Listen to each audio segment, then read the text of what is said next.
Buenas tardes a todos, bienvenidos nuevamente a nuestro ciclo de conferencias para capacitarnos para el examen de certificación. Muchísimas gracias por acompañarnos hoy, donde sea que ustedes estén. Les enviamos un cordial saludo y un abrazo fraterno. El día de hoy vamos a continuar con el módulo número 20, ¿verdad? 20, ¿verdad? Entonces, le dejo el tiempo a la doctora Micaela para que presente a nuestra expositora. Bienvenidos otra vez. Perdón.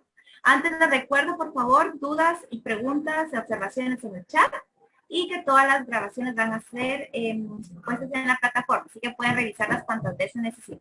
Entonces, ahora sí, te dejo tiempo. Muchas gracias, Doris. Hola, bienvenidos todos. ¿Cómo están? Espero que muy bien. En esta ocasión tengo el placer, el honor de presentar a una amiga mía. Ella es Eni Saldaña. Es licenciada en Ciencias Biológicas, es magíster en Química, doctora en Química, es profesor adjunto de dedicación exclusiva del Laboratorio de Experimentación Animal del área Farmacología, del Departamento de Ciencias Farmacológicas de la Facultad de Química de la Universidad de la República de Uruguay. Ella además integra y coordina el CEUA, que es el CICUAL, en Uruguay. Es delegada de la Facultad de Química ante la Comisión Honoraria de Experimentación Animal de la Universidad. Es delegada por el Ministerio de Educación y Cultura ante la Comisión Nacional de Experimentación Animal. Bueno, ella también forma parte de la Asociación de Uruguay, donde es fundadora y ya fue presidente, así que para nosotros es un honor poder contar con su experiencia y bueno, adelante, todo tuyo. Bueno, muchas gracias, al contrario, el gusto es para mí poder participar en este curso. Ya puedo compartir la pantalla, ¿no? Sí. Bueno, vamos a ver. Perfecto. Bueno, le agradezco a Micaela y a la Federación que me hayan invitado a participar. Realmente es un placer poder contarles algo sobre lo que es la presentación de un protocolo ante un CICUAL. Bien, como les dijo Micaela, yo formo parte de los docentes de la Universidad de la República y formo parte de la Comisión de Ética de mi universidad. Bien, de mi facultad, más que de la universidad. Bien, entonces hoy lo que me pidieron que hablen es sobre la presentación de un protocolo ante un CICUAL, y dentro de ese tema vamos a ver cómo es la evaluación, cómo justificamos el modelo animal que proponemos, el análisis del costo versus el beneficio en el uso de los animales, cómo vamos a justificar el número de animales y qué evaluación hacemos del bienestar mediante pautas de supervisión. Y para terminar, después les voy a contar un poquito, muy cortito, la experiencia que tenemos acá en Uruguay. A mí siempre cuando empiezo a dar estos temas me gusta un poco de buscar historia, cómo fue que surgió todo esto. Y la primera, no me está pasando la diapositiva, vamos a ver, ahí. La primera, lo primero que encontré fue lo más antiguo, más que lo primero, fue a este fisiólogo inglés, Marshall Hall, que en 1832 propuso 5 principios para quienes utilizaran animales en experimentación. Y de esa forma, en esa época, 1832, imagínense, abre el debate sobre este tema, ¿sí? Y crea una sociedad científica para que supervise este tema. Y ahora cuando les lea los 5 principios, van a ver que es algo que está muy relacionado a lo que hoy estamos viendo, ¿sí? A lo que siempre hoy estamos buscando. El primero dice que la experimentación no debe realizarse si puede sustituirse la misma con una simple observación. El segundo, ningún experimento debe ser realizado sin un objetivo claramente definido y que sea posible de obtener. 3, los científicos deben de estar bien informados acerca de los experimentos de sus colegas para evitar repeticiones innecesarias. 4, los experimentos justificables deben llevarse a cabo con la imposición del menor sufrimiento posible, a menudo mediante el uso de animales inferiores menos sensibles. Y 5, cada experimento debe realizarse bajo circunstancias que proporcionen resultados lo más claros posible, evitando así la necesidad de repetirlos. Como ven, esto es impresionante. A mí me sorprendió muchísimo cuando encontré este material. En 1832 lo propuso este fisiólogo, y son cosas que vamos a ir viendo en la charla de hoy, ¿sí? Todos estos temas. Bien, lo primero que nos preguntaríamos es ¿dónde debe de existir un SICUAL? ¿Sí? Y cuáles son las funciones y responsabilidades de un SICUAL. Un SICUAL obviamente debe existir en cualquier institución donde se utilicen animales para experimentación, docencia o investigación, ¿sí? En cualquiera debe de existir un SICUAL que vaya a ver qué es lo que se está haciendo y evaluar éticamente qué se va a hacer con esos animales. ¿Cuáles son las funciones de un SICUAL? Evaluar obviamente los protocolos que le van a llegar del uso de esos animales, y en base a esa evaluación los va a aprobar o no, o los va a corregir. Debe de monitorear los protocolos que están en curso, los protocolos que fueron aprobados según la legislación de cada lugar, van a tener una evaluación que puede ser una vez al año, ¿sí? O cada 2 años o menos, ¿sí? Y también quienes están a cargo de un protocolo y necesitan hacer algún cambio de un protocolo que ya fue aprobado, deben de solicitar esos cambios al SICUAL, y el SICUAL debe de aprobarlos o no, esos cambios que se propongan, ¿sí? Cualquier cambio que se vaya a hacer en un protocolo que está aprobado, antes de realizarlo hay que comunicarse con la Comisión de Ética.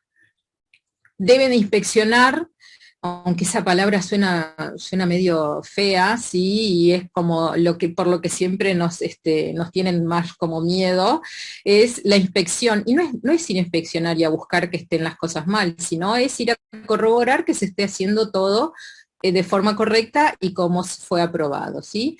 Inspeccionar el bioterio o el laboratorio de experimentación donde se va a mantener y a usar los animales.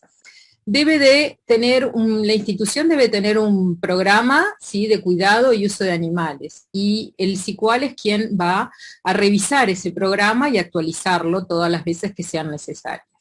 Va a asesorar a los investigadores que trabajan con animales o a los docentes que utilizan animales en sus prácticas, de cómo es el mejor cuidado y de su uso, y fundamental es que pueda tener acceso cualquier persona de la institución a acceder a ese SICUAL para hacer algún comentario de algo que ve que no está bien, ¿sí? Lo que llamaríamos hacer una denuncia, ¿sí? Tener la posibilidad de recibir y de evaluar alguna preocupación de algún uso que no esté correcto con los animales.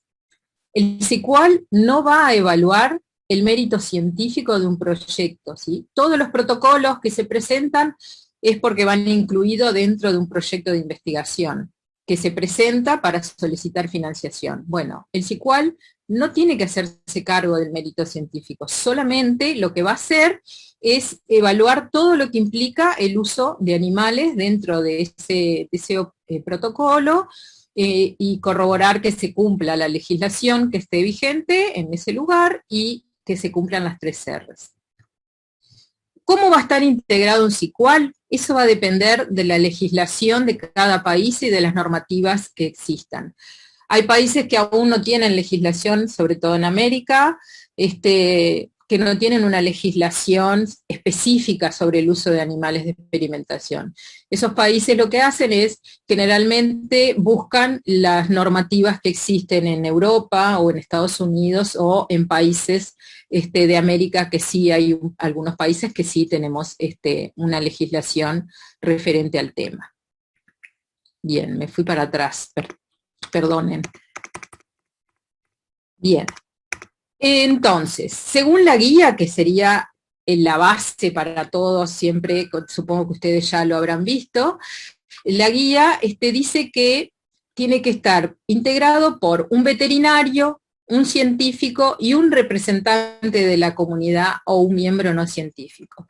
Yo ahí les puse entre paréntesis experiencia. No puede ser ni cualquier veterinario ni cualquier científico. Tienen que ser personas que estén relacionadas con el trabajo con animales de experimentación, ¿sí? Yo no sé cómo son las carreras veterinarias en otros países. Acá en Uruguay, aún un veterinario no sale sabiendo el uso de animales de experimentación. Sí sabe conociendo normas generales y conoce mucho de animales de producción y de animales de compañía. Recién ahora se están cambiando los programas y va a tener cursos sobre animales de experimentación. Entonces, debe de ser un veterinario que esté relacionado, que sepa el trabajo con animales de experimentación. Y el científico también, tiene que ser un científico que está relacionado con el uso de animales en investigación.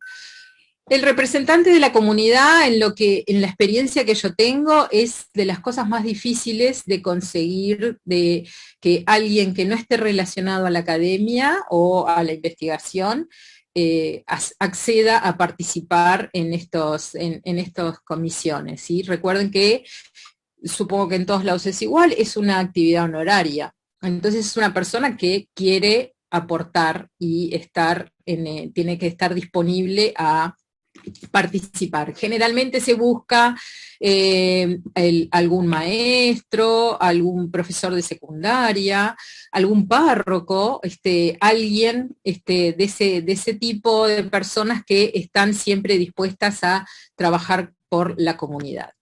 Pero no solamente eso van a ser los integrantes de un CEWA. Podemos agregar expertos en bienestar animal, expertos en ética, expertos en seguridad laboral, ¿sí?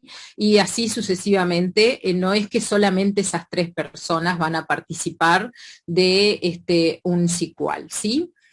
Para funcionar un CICUAL también debe de tener, cuando va a definir sobre un protocolo, si se aprueba o se suspende o se rechaza, debe de tener siempre más del 50% de los miembros que tengan voz y voto, ¿sí? No se puede definir sin tener un quórum. Y otra cosa que deben de tener los miembros del CICUAL es una independencia de acción. Deben de dar un juicio que sea objetivo y que sea independiente. Y no deben de existir conflictos de intereses. Cuando se presenta un protocolo con trabajo que participa o es un grupo de alguno de los integrantes del CICUAL, ese integrante debe retirarse y excusarse y no participar en la evaluación de ese protocolo, ¿sí? Por ejemplo, en Facultad de Química, yo soy parte del CEWA, como les comenté, y cuando entran protocolos del grupo, de mi laboratorio, del grupo que formo parte, yo no participo en esas reuniones, ¿sí? Sí me pueden consultar algo, que a veces, como vamos a ver, pueden consultar, pero yo no estoy cuando se está deliberando sobre ese protocolo. Eso es fundamental, ¿sí? Bien. ¿Qué es el protocolo? Que es lo que estamos mencionando tantas veces. Bueno, es un documento que tiene una descripción muy detallada de todos los aspectos del uso de los animales de laboratorio durante un determinado proyecto de investigación, ¿sí? Lo fundamental es que ese formulario, generalmente son formularios, que sea un formulario amigable, que sea amigable para quien lo tiene que rellenar, ¿sí? Que sea fácil de rellenar, y también para quien lo tiene que evaluar, ¿sí? Que de forma fácil pueda llegar a toda la información, ¿sí? Y fácil pueda ser la forma de rellenar ese protocolo. ¿Qué cosas debería de incluir? ¿Qué sería lo mínimo que debería de tener ese protocolo? ¿Sí? Si ustedes están pensando en cómo armarlo, cómo crear un protocolo, ¿sí? No es una cosa que tampoco sea estática, ¿sí? Que lo armé y bueno, me quedo tranquila porque ya está. No, es algo que constantemente vamos viendo que hay que cambiarlo, que hay que mejorarlo, que hay que agregar o que hay que sacar cosas, ¿sí? Debe incluir información del personal que trabaja en esa actividad con los animales. Indicar quién es el investigador responsable de esa actividad y quién es el veterinario que va a estar a cargo, ¿sí? Del cuidado de los animales. Debe de explicar por qué y para qué se van a utilizar los animales, ¿sí? Y debe de justificar muy bien por qué vamos a usar animales. Debemos de demostrar que buscamos métodos alternativos y que no encontramos un método alternativo que sea adecuado para lo que queremos investigar. Ay, estoy con problemas con la computadora, perdonen. Bueno, estoy yendo para atrás, no sé por qué. Disculpen. Bien. No pasa nada, Jenny, tranquila, suele pasar, no te preocupes. Estamos entonces viendo el protocolo, ¿sí? Bien. ¿Por qué vamos a utilizarlos? ¿Cómo vamos a justificar que utilizamos esos animales? La especie que seleccionamos y el número de animales que seleccionamos, la especie tenemos que justificar por qué usamos esa especie y también por qué no utilizamos alguna especie que sea filogenéticamente más baja, ¿sí? Ahí vamos a demostrarlo mediante el diseño estadístico, el número de animales y qué bibliografía consultamos. Después vamos a agregar qué procedimientos, y ahí hay que describir de forma secuencial todo lo que se va a hacer con el animal, hay que describirlo, no debemos de omitir nada, ¿sí? En cuanto a réplicas, si es un experimento que lleva réplicas, tenemos que justificar por qué vamos a hacer esas réplicas, por qué vamos a duplicar esos experimentos. Eso está relacionado con el diseño estadístico, ¿sí? Vamos a ir viendo más adelante muchas de estas cosas. En cuanto a dónde van a estar los animales, cómo va a ser la estabulación, qué cuidado van a tener, si vamos a hacer un experimento que necesitan en animales que son gregarios, por ejemplo, ratas, ratones que viven en comunidades, que vamos a tenerlos aislados, debemos de justificar el porqué. Si tienen una dieta restrictiva, también justificar muy bien por qué.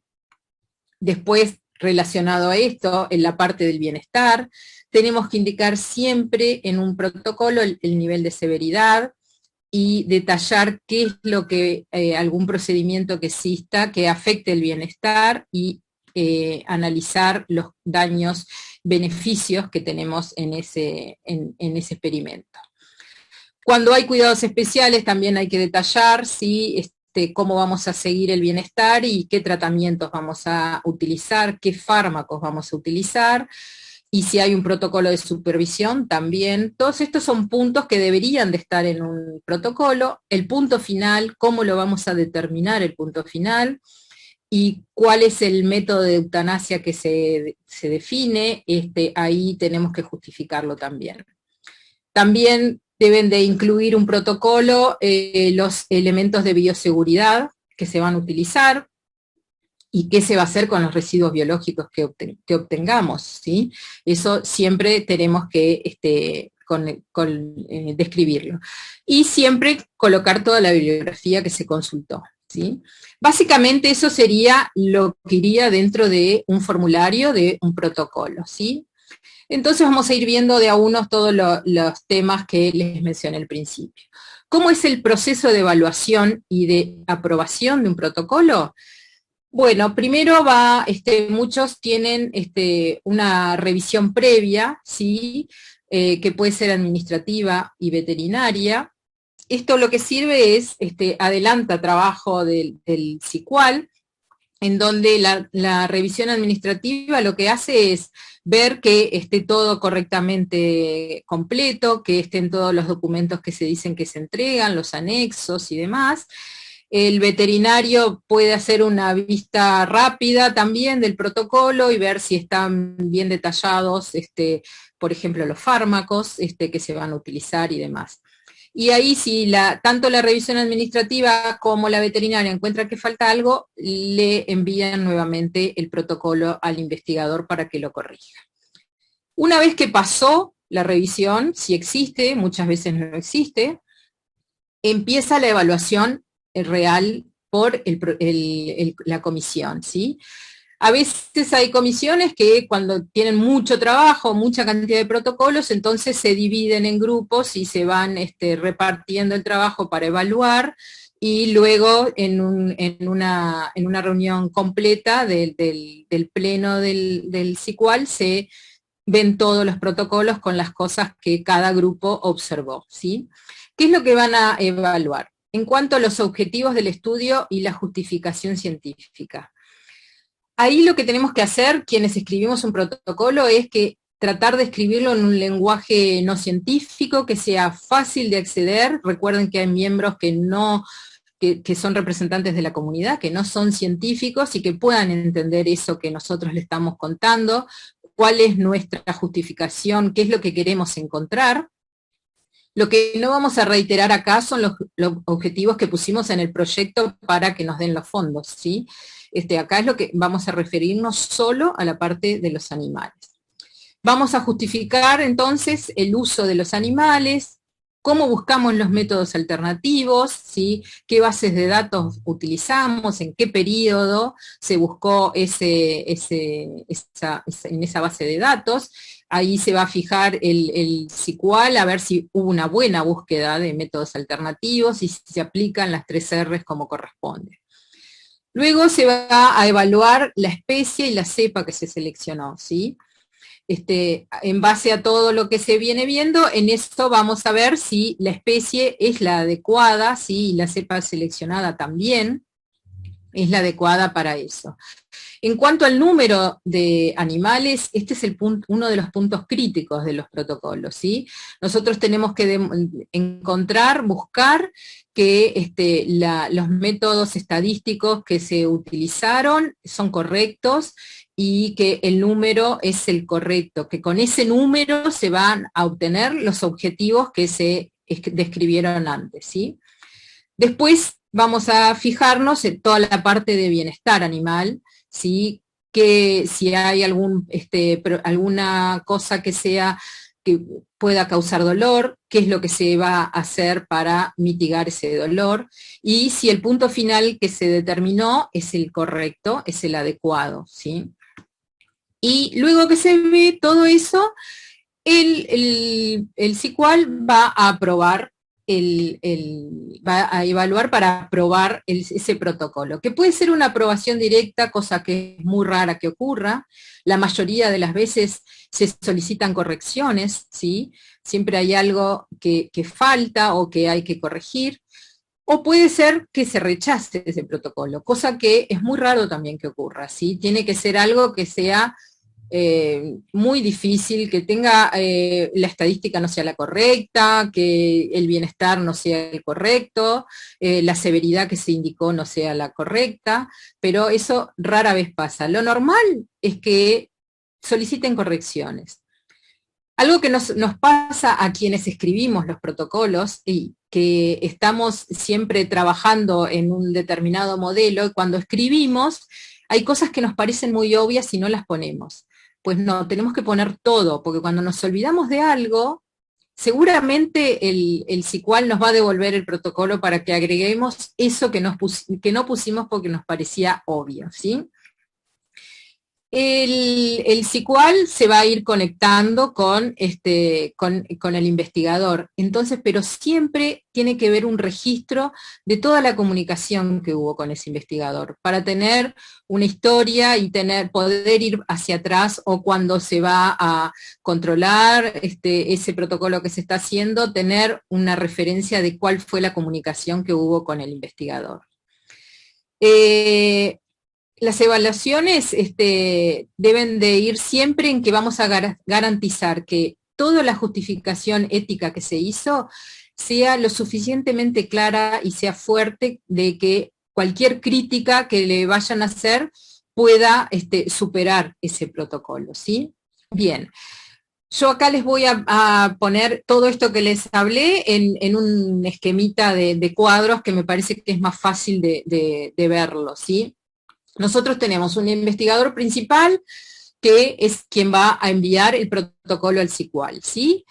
Va la revisión administrativa, como les comenté, y la veterinaria, que pueden decir que faltan datos, entonces se lo vuelve a enviar al investigador, corrige y envía nuevamente la revisión administrativa, ¿sí? Ahí consideran que está bien, pasa al SQL, ¿sí? Que fue lo que vimos recién. El SQL evalúa todas sus cuestiones y puede enviar consultas y correcciones. Y como ven ahí es una flecha de 2 puntas, que es un ida y vuelta, ¿sí? Siempre hay una comunicación, puede haber más de una comunicación con el investigador. Una vez que esas correcciones se cumplieron todas, se define la aprobación del protocolo y debe de tener una fecha de aprobación y una fecha de expiración. La expiración va a depender también, el tiempo que dura ese protocolo va a depender de la legislación vigente. Por lo general son de 3 a 5 años, dependiendo en cada lugar, el periodo que ese protocolo es vigente, ¿sí? Pueden ser 3 o 5 años, pero de repente queremos cambiar algo y bueno, tenemos que llamar a ir al SICUAL y consultar. Por ejemplo, el número de animales que calculamos no fue correcto, eso no estaría bien, sería muy mal visto por el SICUAL, pero por ejemplo, alguna técnica que en la práctica encontramos que es mejor, que tenemos un mejor bienestar en el animal, bueno, ir y consultar al SICUAL si se puede cambiar y eso tiene que quedar registrado como les dije, ¿sí? Todo esto va a estar basado en las reglamentaciones vigentes, ¿sí? De cada país. Y nunca se va a empezar un experimento o una investigación sin tener el protocolo totalmente aprobado, ¿sí? No se puede trabajar sin tener un protocolo que esté completamente aprobado, ¿sí? No porque yo mandé al SICUAL mi protocolo y sé que lo están evaluando, voy a empezar a trabajar, no. Hasta que nosotros no tenemos el protocolo aprobado, no podemos trabajar con los animales, ¿sí? ¿Cómo es esta organización que vieron que hablamos de instituciones, del SICUAL, de investigadores, de veterinarios? Bueno, nosotros tenemos la institución, el veterinario, los investigadores responsables y los técnicos. La institución es quien nombra al SICUAL, quien define quiénes son los integrantes de ese SICUAL, por lo cual es una relación que está directa, en constante con el SICUAL, ¿sí? Además, al SICUAL la legislación de cada lugar es la que le da la autoridad para cuáles son las potestades que tiene ese SICUAL, ¿sí? Si puede suspender un protocolo, si puede suspender un investigador para trabajar, ¿sí? Pero eso va a depender de la investigación. Después, entre el veterinario y el investigador, obviamente el investigador responsable tiene que haber una comunicación fluida siempre mientras está trabajando, y también con el SICUAL, y además con la institución, porque son personas que trabajan en una institución.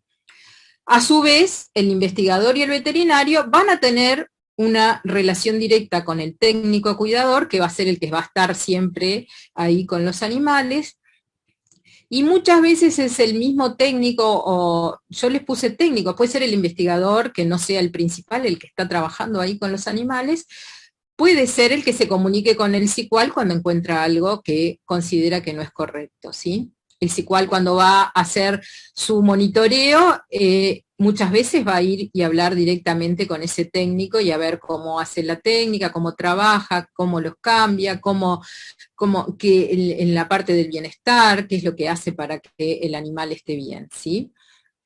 Bien, como ven, están todos interrelacionados, ¿sí? No es que son cosas separadas. Bien. Después vamos a ver la justificación del modelo animal que se propuso. Y lo primero que vamos a ir a ver es el objetivo. Ese objetivo, el SICUAL va a evaluar, ¿se alcanza con ese modelo que se propuso? ¿Sí? ¿Es el correcto el modelo que se propuso? Eso que se propone, el objetivo que se propone, ¿es relevante para la salud humana y animal o para el avance del conocimiento? ¿Sí? Tiene que tener un fin, si no, no es algo hacer por hacer, utilizar animales porque se me ocurrió que podía ser este experimento, ¿sí? Tiene que tener un motivo, un objetivo y una finalidad. El diseño experimental es el apropiado para llegar a ese objetivo, con esa cantidad de animales y ese diseño experimental, voy a obtener el objetivo que me proponen. El número propuesto vamos a tener los resultados esperados, ¿sí? Y ahí van a ir a ver toda la parte estadística que utilizó quien envió ese protocolo, ¿sí? Buscar los métodos alternativos que muestran, que dicen que no hubieron, bueno, que no encontraron. Ahí lo que vamos a hacer es, en el SQL, es ir a ver qué bases de datos menciona que se utilizaron, en qué periodo se buscó, ¿sí? A ver si se encuentran o no un método alternativo. Cómo se aplican las 3 R's, ¿sí? La reducción, el refinamiento y el reemplazo están contemplados y bien justificados. Eso en cuanto a la parte de los objetivos del protocolo, ¿sí? En cuanto a los investigadores que participan, ¿sí? Son investigadores que están formados para esa propuesta, si tienen la capacitación suficiente y están acostumbrados a trabajar con animales, si consultaron a algún experto que pueda ayudarlos a mejorar esa técnica, por ejemplo, que van a utilizar, y si la bibliografía que consultaron es la adecuada, ¿sí? Si no hay una bibliografía, hay más bibliografía para verificar, ir a buscar. Y en cuanto al equipamiento, si el equipamiento que existe en ese lugar donde se va a trabajar es el adecuado. Supónganse que proponen un procedimiento quirúrgico y no tienen las condiciones necesarias. Ya el SQL sabe que en esa institución no existen las condiciones adecuadas, ¿sí? O las instalaciones que se necesiten para ese lugar. Entonces, como ven, es todo un todo que el SQL va a evaluar en la justificación del modelo. Luego va a evaluar el análisis del costo. Yo prefiero decirle daño, porque el costo implica como monetario y no es lo que buscamos. Acá es buscar el daño que ocurre en los animales versus el beneficio del uso de esos animales en un proyecto. Y es una valoración una valoración ética que va a hacer en la comisión, ¿sí? Que va a buscar que todo ese experimento que va a hacer esté planificado y esté ejecutado de forma de que los daños que se le van a producir a esos animales sean los mínimos, minimizarlos, y los beneficios sean maximizarlos, ¿sí? Como la balanza que les puse ahí, ¿sí? Y que el beneficio potencial se maximice, ¿sí? Según la guía, nuevamente, dice que el SQL está obligado a ponderar los objetivos del estudio versus los potenciales inconvenientes que vaya a tener el bienestar de esos animales, ¿sí? Entonces debemos de tener que poner muy bien en la balanza, definir qué es lo mejor, ¿sí? Y según Alas y Filasa, en cuanto al estudio del daño-beneficio, dice que el SQL debe de estar informado, debe de revisar constantemente literatura sobre este análisis, debe definir y debe de describir conceptos y elementos, debe hacer una guía, ¿sí?, para el análisis de daño-beneficio. Y con esa guía debe de recomendar también cómo se pueden abordar las cosas dentro de ese protocolo, cómo se pueden aplicar esa guía que ha propuesto, y deben de implementar también cómo un análisis de cómo se hará el análisis de esos daños-beneficios, ¿sí? También se pueden presentar, según FELASA, casos de ejemplos, ¿sí? En esa guía pueden haber casos prácticos para ejemplificar cómo evaluar los daños de costos y beneficios, el análisis, perdón, del daño y beneficio. Bien, siempre cuando vamos a evaluar toda la parte de bienestar y el daño, tenemos que pensar en tener presentes las 5 libertades. Estas 5 libertades fueron creadas principalmente en su inicio para los animales de granja, ¿sí? Los animales de producción, pero se aplican también a los animales de laboratorio, y supongo que ustedes ya las conocen, que los animales deben de estar libres de hambre y de sed, libres de molestias, libres de dolor, lesión o enfermedad, libres de expresar la mayoría de su comportamiento normal y libres de miedo y angustia, ¿sí? Nosotros tenemos que pensar en eso cuando vamos a proponer un trabajo con animales, ¿sí? El que nosotros utilicemos animales y que sean modelos útiles, ¿sí?, para el beneficio, como dijimos, tanto de la salud animal como la humana, no justifica que no tenga el uso de esos animales, no tenga una clasificación ética, ¿sí? Siempre tiene que tener un protocolo, tiene que tener una clasificación, ¿sí? Tiene que ser evaluado por un comité de ética, ¿sí? Bueno, y vamos a ir viendo entonces qué es el daño y cómo lo vamos a categorizar, ¿sí?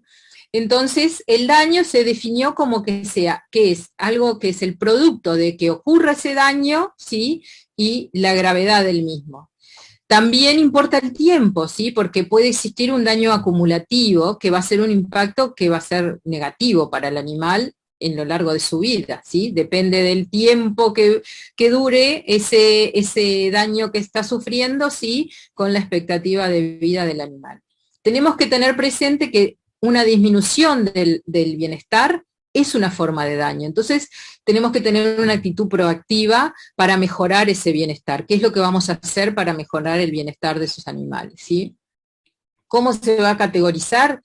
Infinidad, si ustedes buscan, hay infinidad de escalas, ¿sí? Y cada institución, cada lugar va a adecuar la escala que mejor se adapte a su trabajo, ¿sí? A mejorar la calidad del animal, no a que me sea más fácil a mí como investigador, siempre pensando en el animal. Por lo general, 0 se considera, por ejemplo, en las escalas de Europa, algo que sea comparable a un pinchazo, una inyección con una aguja, ¿sí? Y el máximo es algo que va a ser puede implicar la muerte del animal o algo que va a afectar muchísimo el bienestar de ese animal, que va a ser muy doloroso. Bueno, hay que tener mucho cuidado con ese tipo de experimentos y buscar mucho la forma de refinar eso, ¿sí? Las escalas, como le dije, son muchísimas. Por ejemplo, nosotros acá en nuestro país, 0 es algo que simplemente ir a observar el animal sin tocarlo, sin hacerle nada. Para nosotros eso es 0. Si ya hay que sujetar al animal o hacerle alguna cosa, ya algo, vamos a, miedo, un susto o algo va a tener ese animal. Entonces, no consideramos que sea 0, por más que la persona que vaya a trabajar sea un experto, ¿sí?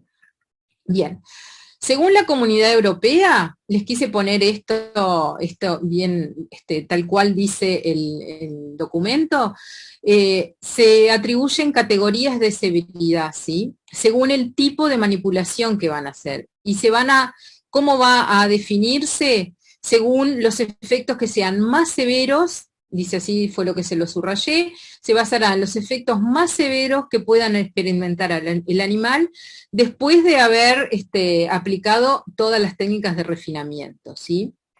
Entonces, en base a eso se va a definir. Y se definen como terminal cuando es un procedimiento que está bajo anestesia general y el animal no se va a recuperar de esa anestesia general.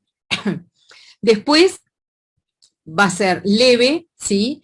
Cuando lo que le va a pasar al animal es un dolor o una angustia muy leve, de muy corta duración, y que los procedimientos pueden llegar a tener una alteración muy leve también, que no sea significativa en el bienestar de ese animal. Y como ven, le subrayé leve, de corta duración y sin alteración significativa del bienestar, porque ahí está la diferencia entre las otras categorías. Moderada es cuando ese dolor o sufrimiento es moderado y de corta duración, o leves y duraderos. Y cuando la alteración es moderada en el bienestar.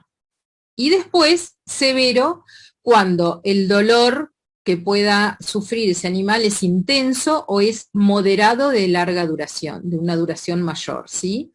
Y la alteración va a ser grave en el bienestar. Como ven, esto es la clasificación europea. Inglaterra tiene una escala que va por números, ¿sí?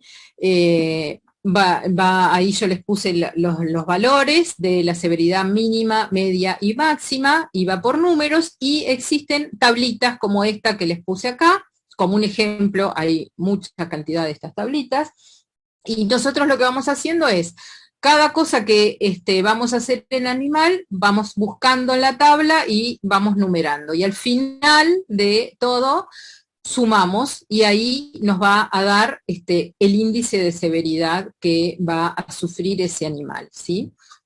Esto es un ejemplo, pero si ustedes buscan van a encontrar una... No quise llenarlos de tablas porque me parecía que no era la idea. La idea era que ustedes supieran que existen esas tablas. Ejemplos de algunos factores que se pueden identificar como daño. Recordemos que el riesgo de daño era la probabilidad de que sufriera por la severidad, ¿sí? Entonces, en cuanto al bienestar animal, los daños van a depender de la especie que se elija, ¿sí? De la calidad que tienen esos animales, de la duración, como les dije hoy, de eso que le estamos haciendo que puede producirle dolor, o le puede producir trastornos en el bienestar en relación a la esperanza de vida de ese animal. En cuanto al número de animales, por ejemplo, como les comenté, también si son animales que viven en sociedad y lo tenemos a un animal solo, bueno, eso va a tener un daño importante en el bienestar de ese animal, ¿sí? Cómo se cuidan, cómo se manipulan, cómo están estabulados, ¿sí? Cómo es el nivel de humedad, temperatura, la luz, ese tipo de cosas, ¿sí? ¿Qué utilizamos de cama? La persona que los va a cuidar, cómo los trata. Que el animal pueda expresar su comportamiento, ¿sí? Si vamos a trabajar con ratas, tienen que estar en cajas de ratas, por ejemplo, y que puedan expresar su comportamiento, ¿sí?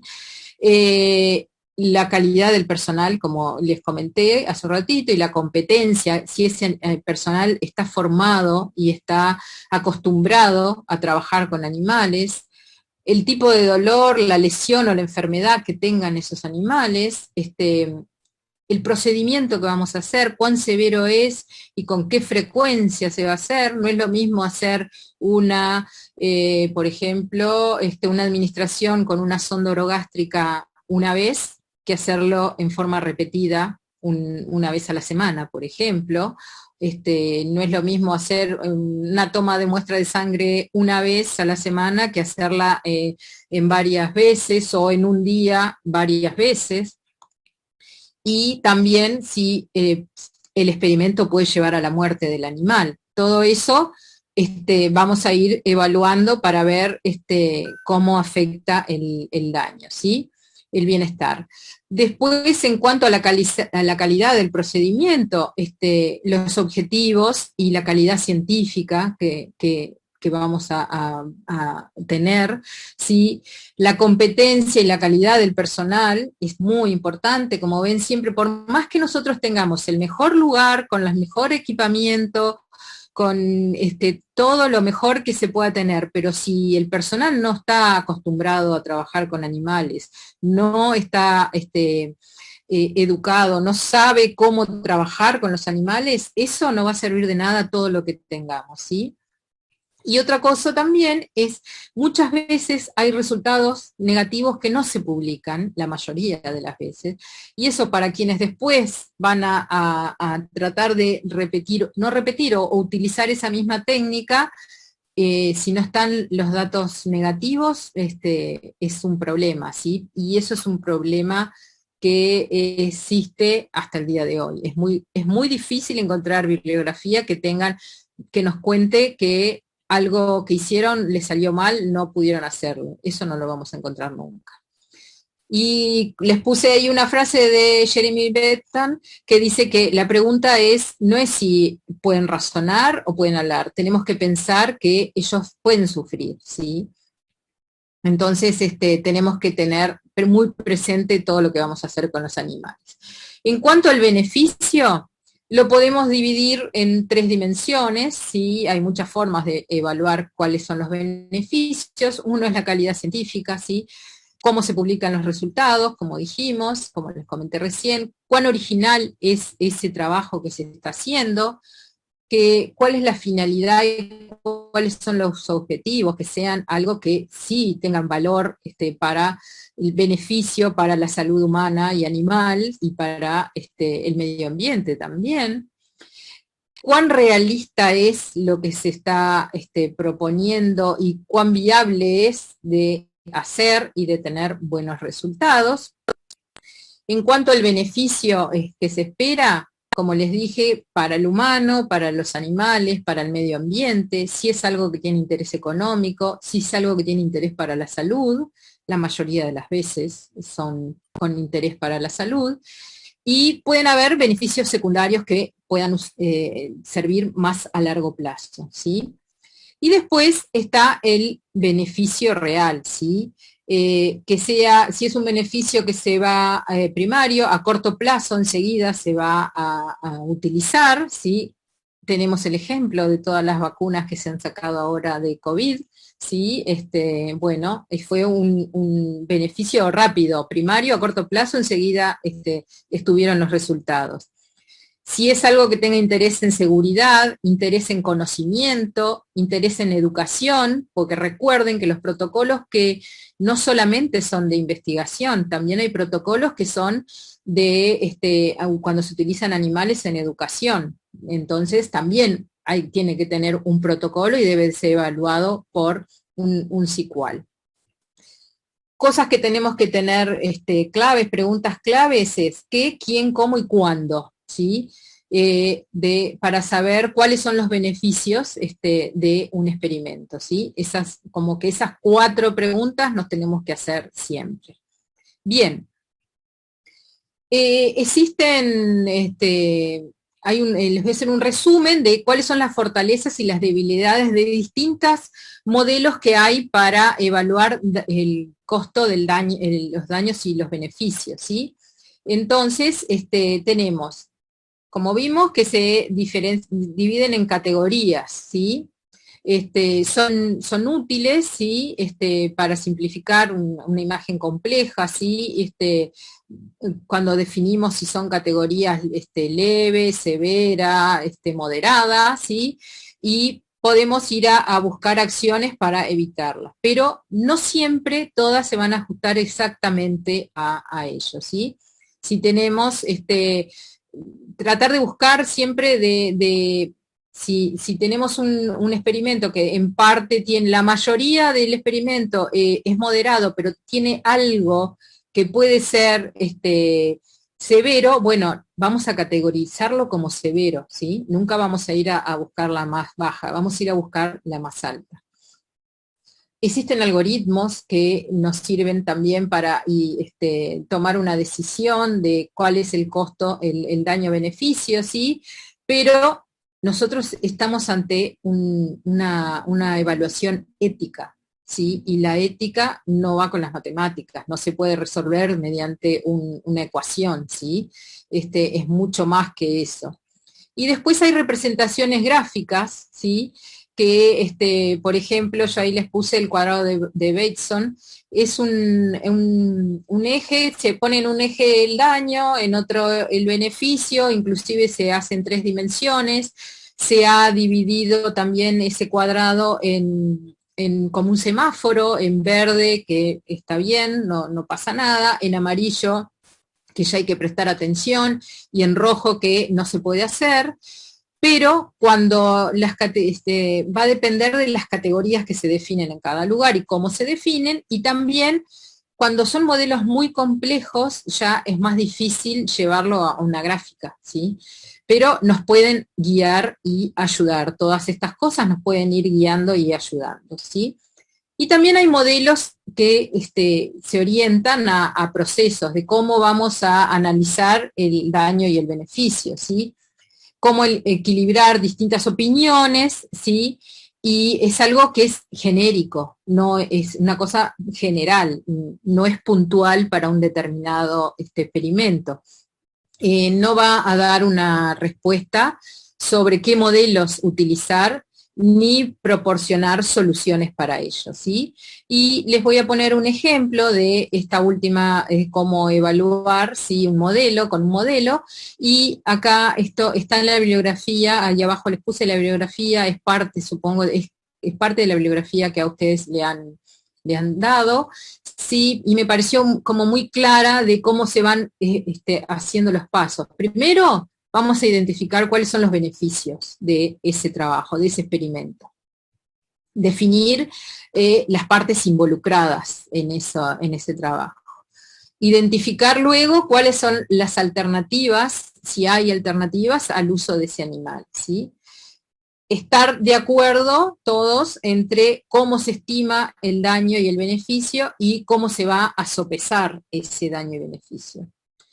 Predecir los resultados que se van a obtener con ese análisis, discutir los pros y los contras de eso, ver cómo van a ser, se van a evaluar ese análisis y tomar una decisión, ¿sí?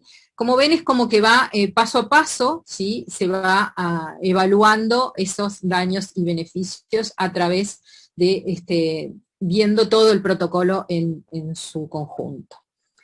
Les puse acá una lista de documentos que siempre hay que tener presentes cuando vamos a evaluar el daño y beneficio, buscar bibliografía, y acá hay una lista de cosas que tenemos que tener presente en una comisión de ética, en un CICUAL, cuando estamos viendo estas cosas, ¿sí? El Cruelty to Animal Act de Inglaterra de 1876 y que sigue tan vigente al día de hoy. Principios del Código de Nuremberg, Declaración de Helsinki, ICLAS y Jones tienen unas guías que también dice cómo evaluarlo. La directiva de la Comisión de la Comunidad Europea, recomendaciones de ALAS y FELASA, y eso se los puse para que lo tengan presente, que en eso siempre nos vamos a ir a basar en un SQL para ver cuando tenemos dudas cómo vamos a evaluar ese daño versus beneficio, ¿sí? Después vamos a ir a ver la justificación del número de animales que se propuso, ¿sí? Y acá tenemos que tener presente el principio de reducción, ¿sí? En eso va lo que va a sopesar mucho va a ser la estadística, qué test estadístico, cuál es la estadística que se va a utilizar y qué parámetros son los que se van a utilizar. Explicar muy bien cómo son los grupos necesarios, ¿sí? Para trabajar, cómo se llegó a determinar esos grupos que se van a utilizar, tener presentes los cálculos, si se calculó o no la potencia, y para tener resultados estadísticos que sean válidos. No siempre es posible determinar la potencia, ¿sí? El número de animales que se utilizan, y acá le puse ambos sexos, porque muchas veces en los protocolos vienen que se va a hacer un estudio y se van a utilizar solo machos, por ejemplo, porque consideran que las hembras con sus ciclos estrales y demás complican y el desvío estándar no. Tenemos que saber qué pasa en una población en general, entonces tenemos que saber qué pasa tanto en machos como en hembras, ¿sí? Hay estudios que sí, tienen que ser solo en hembras o solo en machos, pero la mayoría, si queremos saber cómo va a pasar, qué es lo que va a pasar en una población en general, bueno, tener grupos de machos y hembras, ¿sí? A veces es necesario hacer un estudio piloto o exploratorio, eso nos puede servir para informar para la información que tenga el SICUAL, ¿sí? Si si se realizó un estudio piloto, bueno, describirlo, escribir qué fue lo que se hizo y en base a eso, bueno, se definió ese número de animales con esta estadística, ¿sí?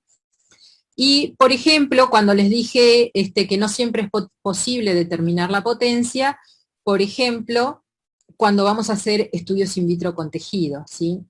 Y necesitamos el animal para obtener ese tejido. Va a depender del tejido que vamos a utilizar, ¿sí?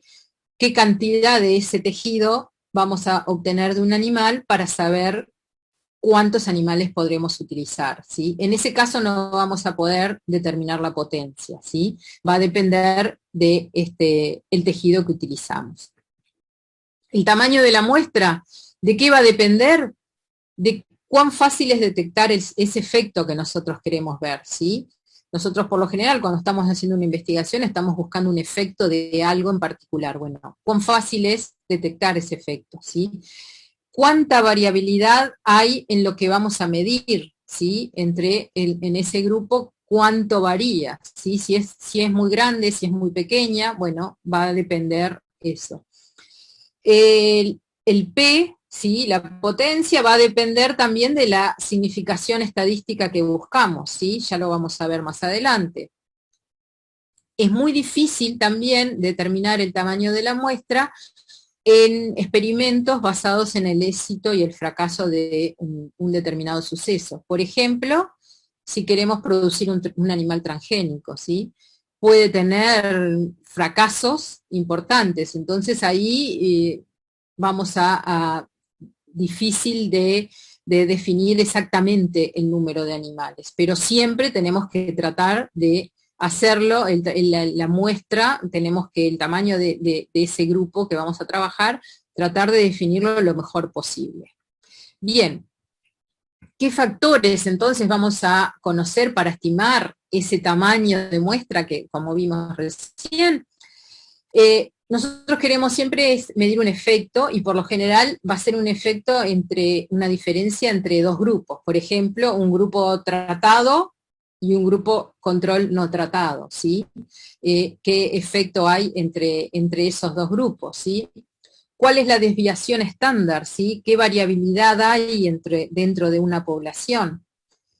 La potencia que recién hablamos, del efecto, del experimento para detectar ese efecto. Y eso lo vamos a definir entre el 0,8 a 0,9, que es cuando queremos que entre un 80 o un 90% de posibilidades de detectar ese efecto, ¿sí? Como ya les dije, no siempre es probable definirla, ¿sí? El nivel de significación, el alfa, que es la probabilidad de encontrar un falso positivo, ¿sí? ¿Cuán estricto me voy a poner? Y va entre 0,5 y 1, quiere decir el 5% o el 1% de posibilidades de determinar un falso positivo. También está el beta, que es para determinar el falso negativo, y que vendría a ser el 1 menos P, como les puse ahí, que es un 0,2 o un 0,1%, un 20 o 10%, ¿sí? Como ven de esas 5 características que le puse ahí, el efecto y el desvío estándar son exclusivos del experimento que se va a realizar, ¿sí? Nosotros determinamos cuál es el efecto y vamos a ver cómo es la variabilidad dentro de la población. Pero la potencia P, alfa y beta son términos que están ya definidos por convención, ¿sí? Ya sabemos que va a ser entre un 80 y un 90%, entre un 5 y un 10, o entre un 20 y un 10% cada uno de ellos. Nosotros los científicos, ¿sí? Los científicos que utilizamos animales, debemos justificar muy bien ese número de animales que utilizamos, ¿sí? Cuando escribimos un protocolo. Y el SICUAL tiene que revisar muy bien esa propuesta que se hizo y para justificar y garantizar la idoneidad del número de animales que se van a utilizar, ¿sí? que el número sea correcto, que no sea ni menos del que necesario para tener esa respuesta, ni más del necesario, ¿sí? Siempre vamos a tratar de buscar el menor número, pero de obtener una respuesta correcta. Si nosotros ponemos un menor número y el SICUAL aprueba ese protocolo, después resulta que los datos no nos dan para obtener un resultado que esperábamos y tendríamos que repetir ese experimento. Eso no es lo correcto. Eso no puede pasar cuando se presenta y se evalúa un protocolo. Después, otra cosa importante para el SICUAL también es evaluar el bienestar de esos animales. Y siempre lo que se utiliza para evaluar son pautas de supervisión. El bienestar es un estado dinámico, interno, mental de los animales, que no es algo que está siempre igual. Es algo que varía de forma continua según las vivencias que tenga ese animal, ¿sí? Y es una ciencia que se dedica a estudiar el estado de ese animal y no el cuidado de ese animal, ¿sí? Entonces, y ahí les puse un dibujito que esos animales están totalmente compenetrados con el experimento y están en un bienestar perfecto. ¿Qué implica el bienestar de los animales?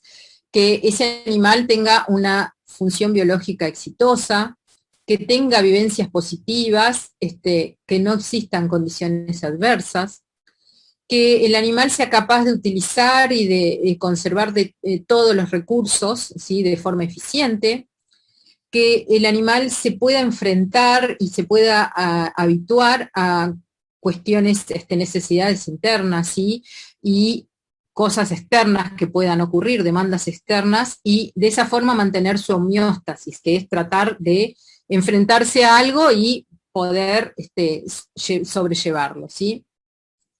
Hay que entender muy bien que el bienestar también está relacionado con la salud del animal, ¿sí? Y de esa forma va a tener un buen confort y una buena performance y una buena vida reproductiva. Cuando nosotros tenemos un animal sometido a un experimento, hay muchas de estas cosas que pueden estar alteradas, entonces tenemos que tratar de mejorarlas, ¿sí? Pueden afectar el bienestar infinidad de cosas. El tamaño de la jaula, el lugar donde se encuentra, que aparezcan enfermedades, la situación experimental, infinidad de cosas pueden alterar el bienestar y tenemos que, como ya les dije, tener una actitud proactiva de buscar cómo mejorar ese bienestar. ¿Cómo se va a evaluar? Al igual que como vimos en los índices de severidad, también hay un montón de escalas para los criterios de evaluación del bienestar, y vamos a ver cómo afecta ese experimento que vamos a hacer a corto plazo o a largo plazo en la disminución de la eficiencia biológica de ese animal, ¿sí? Ahí les puse un conejito que está totalmente adaptado a su ambiente. Hay distintos grados de adaptación al ambiente, ¿sí? Tenemos una adaptación que es imposible, ¿sí? El animal tiene incidencias por enfermedades, tiene lesiones del ambiente social en que se encuentra, tiene lesiones del ambiente físico en que se encuentra, y todo eso puede llevar a la muerte del animal, ¿sí? Puede haber una adaptación a un costo, ¿sí?, al daño, como vimos hace un rato, ¿sí? Por ejemplo, un estrés crónico importante, un estrés importante puede llevar a que el animal tenga consecuencias en su bienestar, puede disminuir el crecimiento, puede tener una depresión del sistema inmunitario, lo que va a suponer que aparezcan enfermedades. Puede haber una inhibición en la reproducción, son ejemplos que les voy poniendo, ¿sí? O puede estar con un bienestar adecuado, que es lo que siempre queremos, que nuestros animales estén con un bienestar adecuado. ¿Cómo vamos a supervisar ese bienestar? Bueno, también existen guías, como les dije, ¿sí?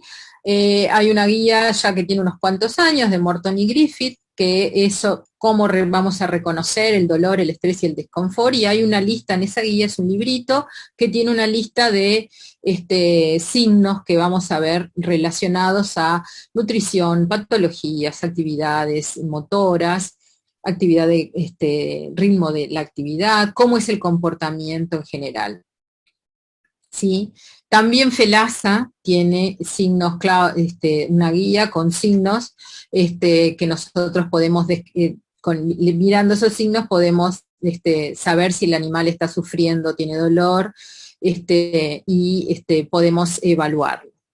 Para poder utilizar estas guías, nosotros tenemos que conocer muy bien la conducta del animal, ¿sí? Tenemos que estar adecuados a saber cómo es el comportamiento normal de ese animal para después, sí, poder aplicar esa guía, ¿sí?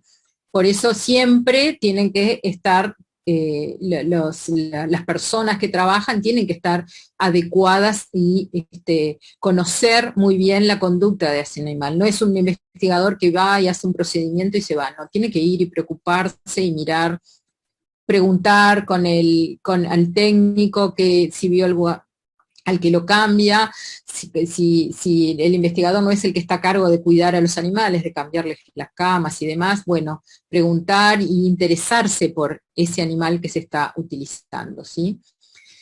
El SICUAL siempre tenemos que presentar al SICUAL los protocolos que vamos a utilizar de supervisión, ¿sí? Y explicar todas las pautas de refinamiento que se van a utilizar en todos los procedimientos, ¿sí? Entonces siempre hay que agregar esa información en el protocolo. Básicamente, lo mínimo que nosotros tendríamos que ir a mirar en nuestros animales que están bajo un experimento es cómo está el peso de esos animales, si está dentro de las curvas de crecimiento normal, si ha variado, si ha disminuido mucho, cómo está, si se mantiene. La temperatura corporal, cómo está la temperatura corporal de ese animal, si ha aumentado o no, cómo es el consumo de agua y de comida, si es lo común, si sigue igual que siempre, si ha disminuido, si come, si no come, tenemos que fijarnos. Nosotros sabemos la cantidad de agua y de comida que se le pone, entonces ir y mirar, controlar eso. En cuanto a la actividad física de ese animal, cómo es el movimiento de ese animal en esa caja donde están otros animales, cómo se relaciona con los otros animales que están en esa caja. Por eso les digo que siempre tenemos que conocer muy bien cómo es la conducta de los animales con los que estamos trabajando. Los protocolos de supervisión son algo que son específicos de un experimento, ¿sí? No podemos hacer un protocolo de supervisión y dejarlo para usar en todos los experimentos que se hagan, no. Son protocolos que son específicos para cada procedimiento, hay un protocolo, y tampoco es un documento que se hace una vez y queda estático, no, es algo que tenemos que ir revisando constantemente y actualizando, ¿sí? Siempre hay que ir mejorando, siempre es posible de mejorar esos protocolos, ¿sí? Bien. Cuando son procedimientos quirúrgicos, bueno, ahí también hay que prestar especial atención, describir muy bien en los protocolos cómo son las instalaciones donde se va a realizar la cirugía, detallar muy bien qué es lo que se va a realizar, el SICUAL va a ir a fijarse precisamente en eso, y el SICUAL sabe si en ese lugar, en esas instalaciones, se puede hacer esa cirugía que se plantea o no. ¿Cuál es el tratamiento anestésico y analgésico? Ahí va mucho el refinamiento, ¿sí? Nosotros tenemos que pensar, describir muy bien qué fármacos se van a utilizar y en qué, cada cuánto se van a utilizar. El personal que va a trabajar está adecuado, está formado para realizar ese procedimiento, y quiénes son los responsables de ese procedimiento que se va a realizar, dónde se van a mantener los animales una vez que se termine ese procedimiento quirúrgico, en qué lugar están condiciones para mantener esos animales, ¿sí? Luego de un posoperatorio, cómo se van a monitorear nuevamente, ¿sí? Cuál es el protocolo de monitoreo, con qué frecuencia se va a observar. No es lo mismo ir a controlar un animal que se le hizo una administración orogástrica, por ejemplo, que a un animal que se le hizo una cirugía. Bueno, necesito una frecuencia más importante y ver qué es lo que se va a controlar, qué cosas vamos a a ver cuando vamos a monitorear esos animales. ¿Qué escala se va a utilizar de las que ya vimos, ¿sí?, para el monitoreo? Y qué cosas se van a hacer ante eventuales complicaciones, ¿sí? Es una cosa, como les vuelvo a repetir, tenemos que saber muy bien cómo es el comportamiento de esos animales, porque ellos nos van a mostrar que están sufriendo con su comportamiento y con alteraciones fisiológicas que podemos medir, ¿sí? El personal tiene que saber qué hacer cuando hay alguna complicación, ¿sí? Debemos de saber qué es lo que se va a hacer.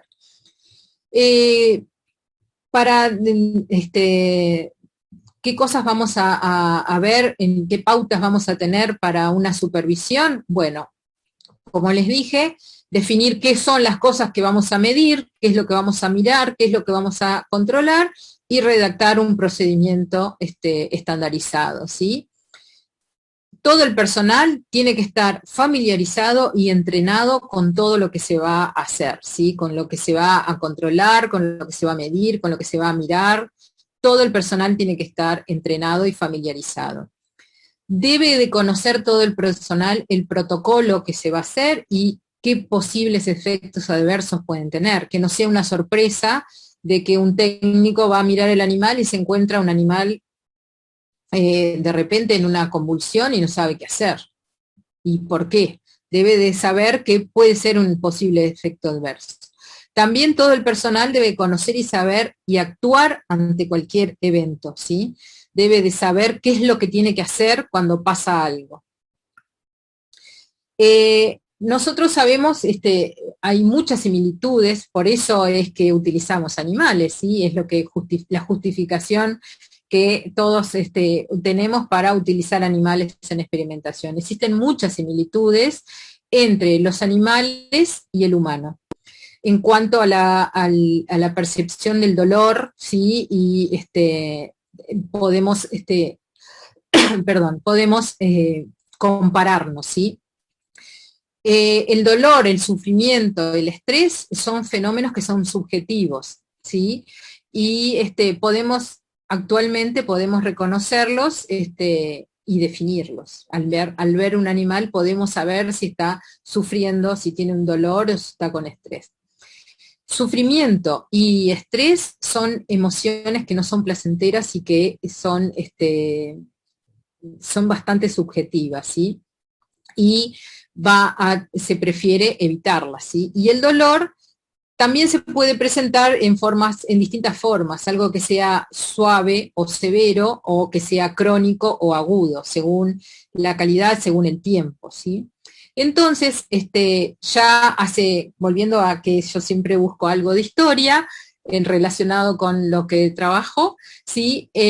Hace muchísimos años Darwin ya encontró la relación que hay entre la expresión de las emociones entre el hombre y el humano, ¿sí? Y en 1872 escribió este libro que describe cómo pueden personas de distinta edad, de distinta raza, demostrar sensaciones de la misma forma, todas, ¿sí?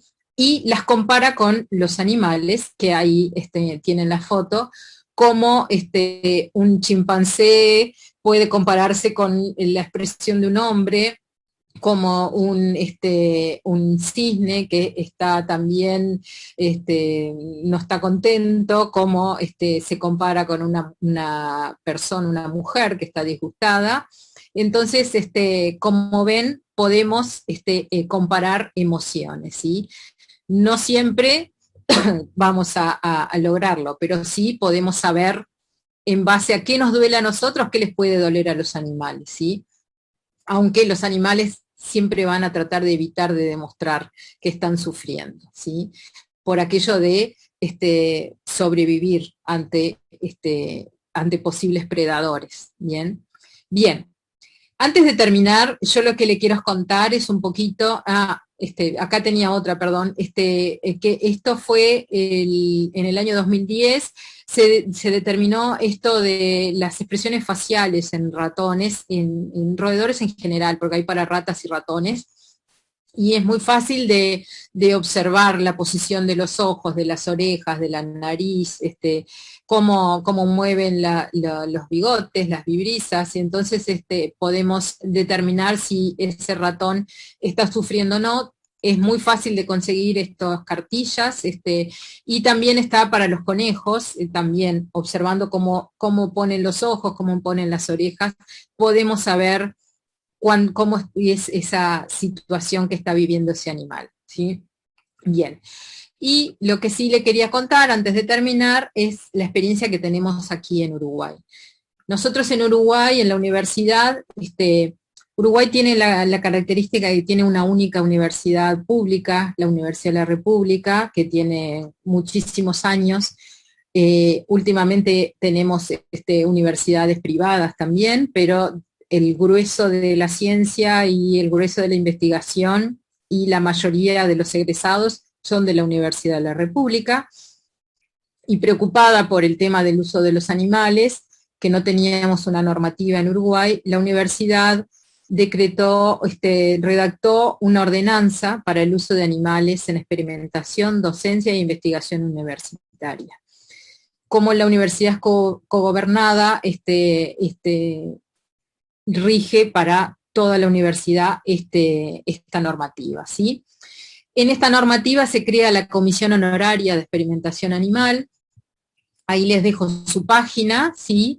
Y en la normativa se crean los EWAS, que serían los ICUALES, Comisión de Ética en Uso de Animales, ¿sí? Y describe los protocolos, y también lo que hacen es acreditar a las personas que van a trabajar con animales. Nosotros tenemos 4 categorías de acreditaciones según lo que vamos a realizar.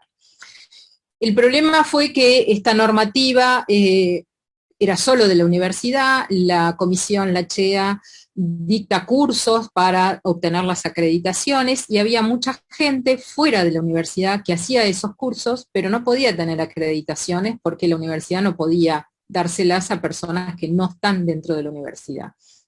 Entonces, entre el colectivo científico de Uruguay, ¿sí?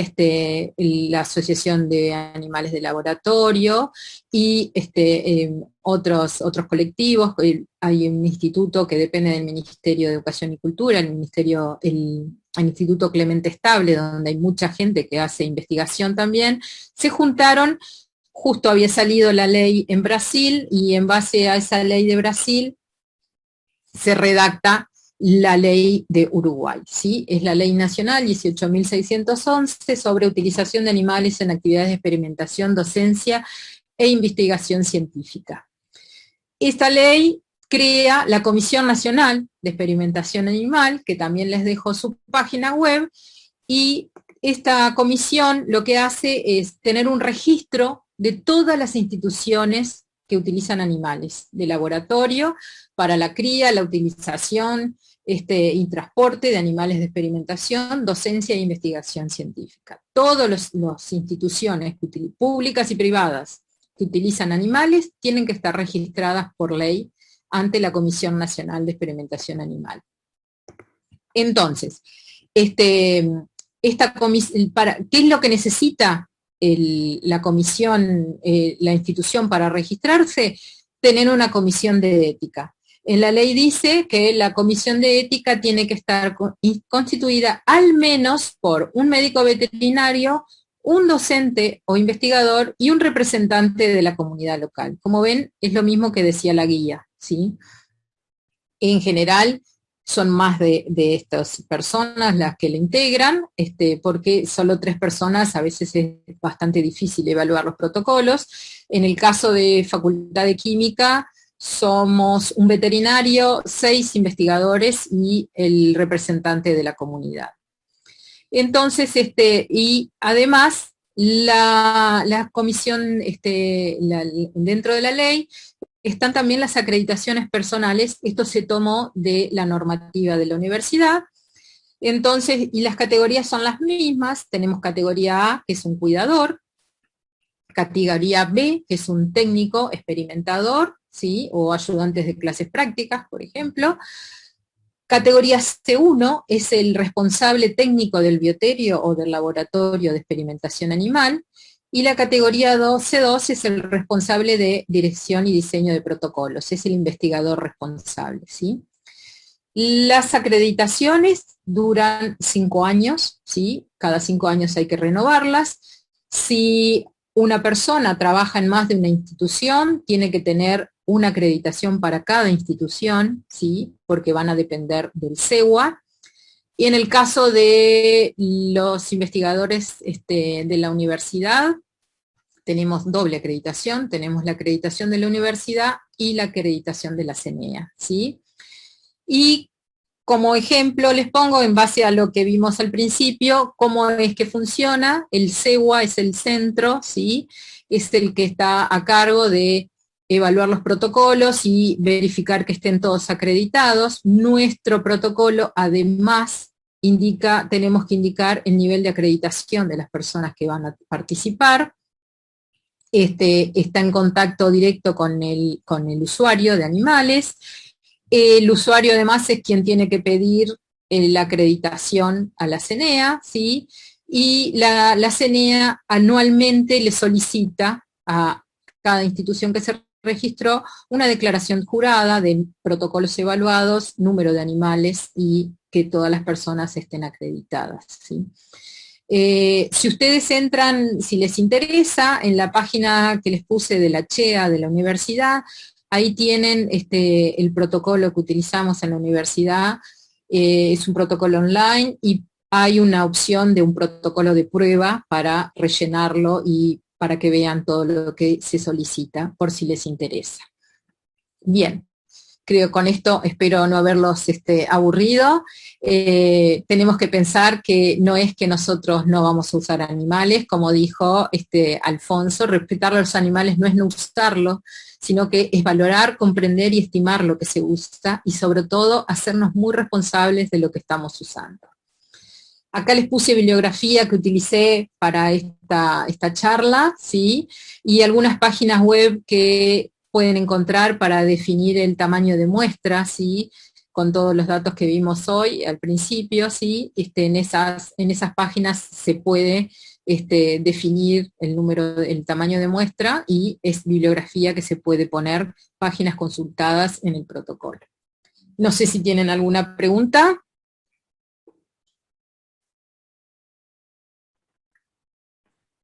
Ahora sí, muchas gracias, Jenny.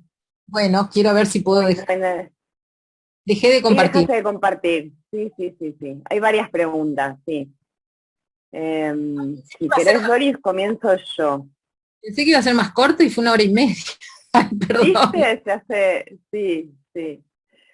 Mira, tenemos una pregunta que dice, para el sector farmacéutico, en el que se realizan análisis de eficacia por cada lote de producto nuevo, ¿se debe presentar un protocolo por cada uno de estos análisis, a pesar de que los análisis son ejecutados en las mismas condiciones, pues se cuenta con métodos establecidos? Bien, eso va a depender un poco de la legislación de cada lugar, ¿no? Nosotros acá no lo pedimos, ¿sí? Sí un protocolo y que indiquen por lo menos cuántos lotes, una estimación de lotes, y como una vez al año se le solicita a cada institución el número de animales que se utilizaron y demás, ahí se puede decir cuántos lotes se evaluaron y demás. Yo creo que no es necesario, si no se cambia nada, no es necesario para cada lote, pero eso va a depender de cada país. Claro. Gracias, muchísimas gracias. Dice, ¿debe existir un SICUAL en todas las universidades que dan uso a los animales de laboratorio? Sí, en cada institución que va a utilizar animales de laboratorio tiene que tener un SICUAL. Todas, públicas y privadas, todas. Está claro, ¿no? No, sí. A veces no, a nosotros nos pasa que a veces no presentan protocolos de educación cuando se utilizan animales en clases prácticas. Y es fundamental, tienen que estar esos protocolos, ¿sí? Porque se está usando un animal de laboratorio, no es para una investigación, pero es para formar investigadores, entonces tiene que tener un protocolo, sí, sí, en todas las instituciones tiene que haber. Y si me permiten, yo añadiría también a los de docencia, ¿no? Los que utilizan animales en docencia. Cualquier instancia que utilice animales deberá ser sometida. ¿Qué tal? ¿Cómo estás? Un gusto verte. Y sí, claro, claro. Sí, sí, claro. Uh-huh. Muy bien. Tomás pregunta si el SICUAL debe constatar o debe confiar en la palabra del investigador respecto a los modelos alternativos, a la búsqueda de los modelos alternativos. Bueno, en el protocolo, el investigador debe de poner qué bases de datos buscó, ¿sí? Qué bibliografía buscó y las bases de datos en qué periodo de tiempo buscó, entre qué año y qué año se buscó. Entonces, ahí tiene toda la información el SICUAL para ir a verificar lo que dice el investigador. Creo que si uno va, el investigador no va a perder tiempo en inventar un periodo de tiempo o igual el SICUAL siempre va a ir a constatar que sea real lo que el investigador anota ahí que buscó, ¿sí? No me a mí un protocolo que me llega que me dice no existen métodos alternativos, se lo devuelvo. Le digo, busque el método alternativo, busque si existen métodos alternativos. Que a veces el método alternativo, ojo, el método alternativo a veces no es no usar animales, sino que usar, por ejemplo, un animal de filogenéticamente más bajo. Entonces, eso es un método alternativo ya, no es no usarlo solamente.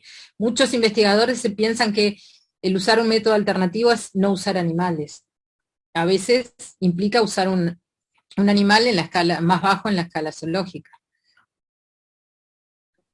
Gracias. También preguntan qué periodo de tiempo es recomendable que los miembros de un SICUAL permanezcan en el comité. ¿Pueden mantenerse los mismos miembros por varios años o qué recomienda usted? Bueno, eso va a depender también de la institución, ¿sí? Por ejemplo, nosotros acá en Uruguay, depende de la legislación de cada país. En Uruguay eso no está estipulado, ¿sí? Por ley. Yo hace muchos años que participo, me encantaría que me sustituyera en el SICUAL, pero, por ejemplo, acá en Uruguay las autoridades de la universidad se cambian cada 5 años. Y el nuevo decano que entra define quiénes son los integrantes de la comisión, de las comisiones todas, y el SICUAL está incluido. A veces se da que, bueno, hay investigadores que se jubilan o que dejan de trabajar con animales y entra otro, pero está bueno que haya un recambio, sí, claro que sí que está bueno que haya un recambio, pero a veces no hay suficiente. En mi caso es muy particular, yo trabajo en la Facultad de Química. La Facultad de Química son menos los investigadores que utilizan animales, ¿sí? La mayoría se dedica a otras cosas. Pero hay facultades, por ejemplo, la medicina, la de veterinaria, que tienen una cantidad de protocolos infinitamente mayor que el que tenemos nosotros. Y entonces sí, ahí seguramente se dé un recambio. Pero eso dependerá si lo exige la ley o no. Muchas gracias.